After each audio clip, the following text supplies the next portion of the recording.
With his legacy currently under attack, one must ask, who is John A. MacDonald, and why was his leadership so important for the establishment of Canada?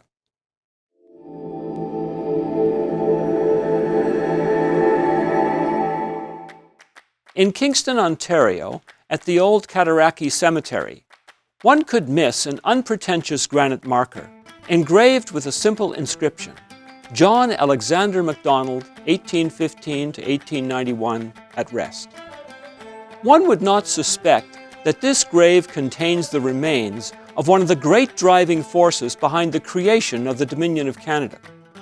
MacDonald was a talented, hard-working visionary who left two great legacies: the unification of the British colonies in eastern North America into a single nation, followed by the expansion of this union across the continent to the Pacific and the Arctic Oceans, bringing into existence the second largest country on earth.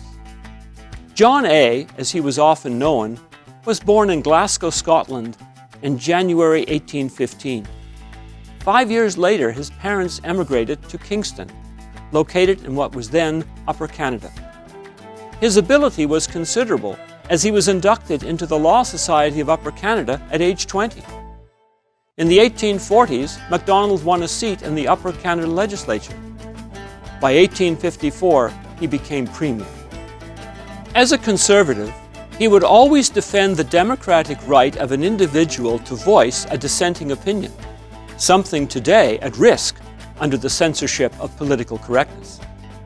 He sought opportunities to create workable coalitions of people, political parties, and business to achieve big ideas. MacDonald would be bold enough to make tough decisions and sensible enough to submerge his own ego to support a cause. In a land where there was a strong English-French divide, MacDonald, who spoke French, sought to build partnerships with French Canada, and notably with the great Quebecer Georges-Étienne Cartier.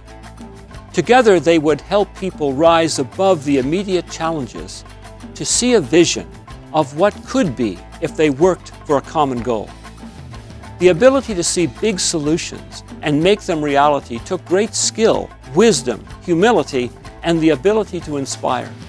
There is a story told by former Prime Minister John Turner which illustrates this quality of John A.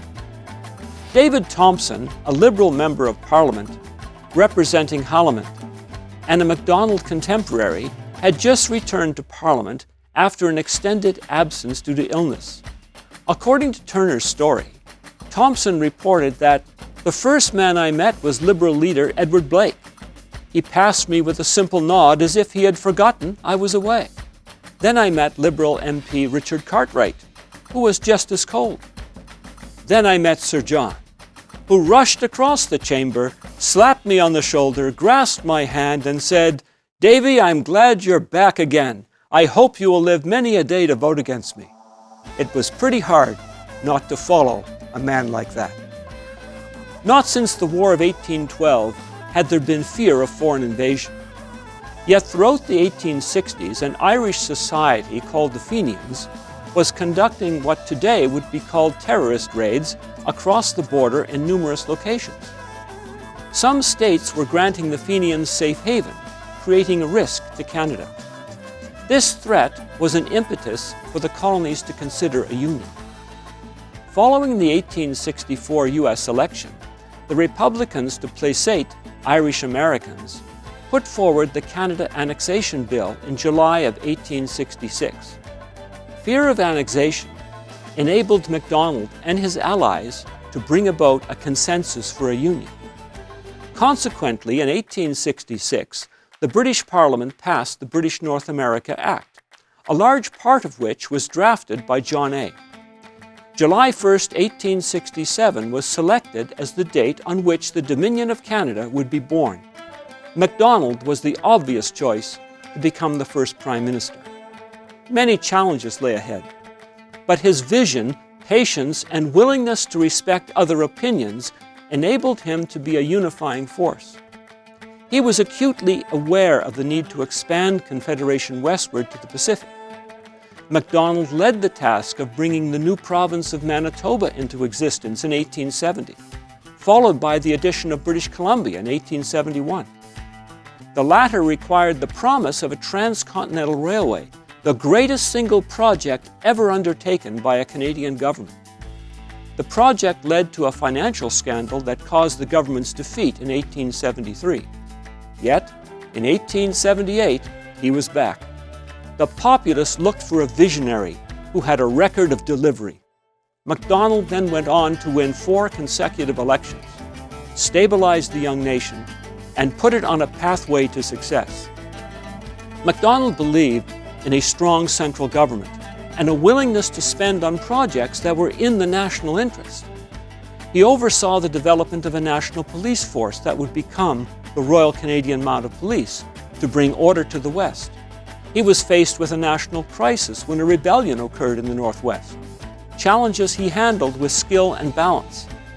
He developed a strong friendship with Crowfoot, the leading Blackfoot chief, who realized MacDonald wanted to make lasting improvements in the lives of Aboriginal peoples, desiring them to become full citizens of the British Empire. Unfortunately, in the politically correct environment of today's society, history is not viewed in the context of the time, and MacDonald is judged much too harshly. He endured many personal trials, including the death of his first wife and the debilitating illness of his daughter. MacDonald was always a devoted husband and loving father. Even in his worst moments, he never let his loyalty to country or his sense of duty to his people depart from his sight. At times, he would delay a difficult decision until the conditions for a successful outcome were evident. This earned him the nickname Old Tomorrow. Canadian Senator Hugh Segal writes of MacDonald, "He could always build a coalition on an issue that mattered. That was his most compelling success." There's a point in any partisan debate where you've got to stand back and realize there is something more, and that is loyalty to your country. Old Tomorrow gave a young nation vision and strong, unselfish leadership. MacDonald was not without faults and weaknesses, but lack of love of country and loyalty to family were not among them. Wilfrid Laurier, Canada's first French-Canadian Prime Minister, said in 1891 on the death of MacDonald, "It may be said without any exaggeration whatever that the life of Sir John MacDonald, from the date he entered Parliament, is the history of Canada." Aspiring leaders of today would do well modeling Sir John A.'s vision, passion, and loyalty. It is needed as never before. I'm Stuart Vahavich for Tomorrow's World Viewpoint. To subscribe to our channel, click here. To access articles, telecasts, and booklets from Tomorrow's World, visit our website at twcanada.org. Scotland continues to argue internally its place within the United Kingdom. With Brexit changing the UK's geopolitical course, is it time for Scotland to hold a second referendum on independence?